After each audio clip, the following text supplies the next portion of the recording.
صدر ڈاکٹر عارف الوی نے کہا ہے کہ پاکستان آذربائیجان کے ساتھ تعلقات کو خصوصی اہمیت دیتا ہے۔ دونوں ملکوں کے تعلقات مشترکہ عقیدے، تاریخ اور عوامی روابط پر مبنی ہیں۔ ثقافتی اور اقتصادی شعبوں میں دو طرفہ تعاون مضبوط بنانا ہوگا۔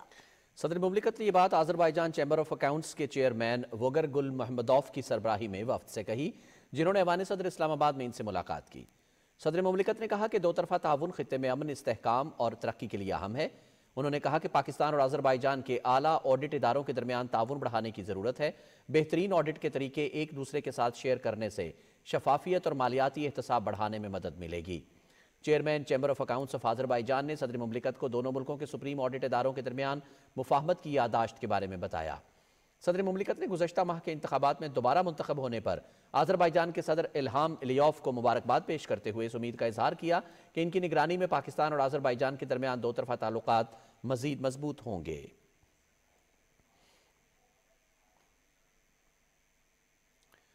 ناظرین، کاروباری ہفتے کے آخری روز پاکستان سٹاک ایکسچینج میں تیزی کا رجحان برقرار رہا۔ 100 انڈیکس میں 747 پوائنٹس کا اضافہ ہوا۔ انڈیکس 65,325 پر بند ہوا۔ تفصیل جانیں گے ذیشان احمد خان سے۔ کاروباری دن کے دوران 100 انڈیکس بلند سطح پر ٹریڈ کرتا رہا۔ معاشی ماہرین کا کہنا ہے کہ حکومت کی تشکیل کا احسن انداز سے مکمل ہونا اور سرمایہ کاروں کے اعتماد میں اضافے کے مثبت اثرات اسٹاک مارکیٹ پر پڑ رہے ہیں۔ سرمایہ کار پر امید ہے کہ 100 انڈیکس آئندہ دنوں میں مزید بلندی کی جانب گامزن ہوگا۔ SIFC پہ بہت کام ہو رہا ہے اور اس کے ساتھ FDI بھی جڑا ہوا ہے اور اس کی رپورٹس بھی پبلش ہو رہی ہیں، تو جلدی پبلش کرتے ہیں، اس میں بتاتے ہیں کہ پروگریس کیا ہو رہی ہے۔ تو یہ ایک بہت خوشائن قدم ہے۔ IT کا سیکٹر اٹھا کے دیکھ لیں، ایمنس پوٹینشل ہے۔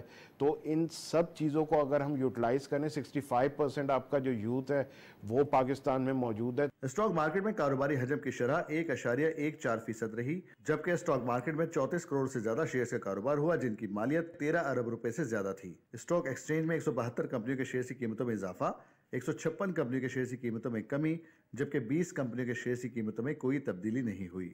اسٹاک مارکیٹ میں کمرشل بینکس، کیمیکلز اور انشورنس سے تعلق رکھنے والی کمپنیوں کے سودے نمایاں رہے، جن کی قیمتوں میں اضافہ ہوا۔ Zeeshan Ahmad Khan, Pakistan television news, Karachi.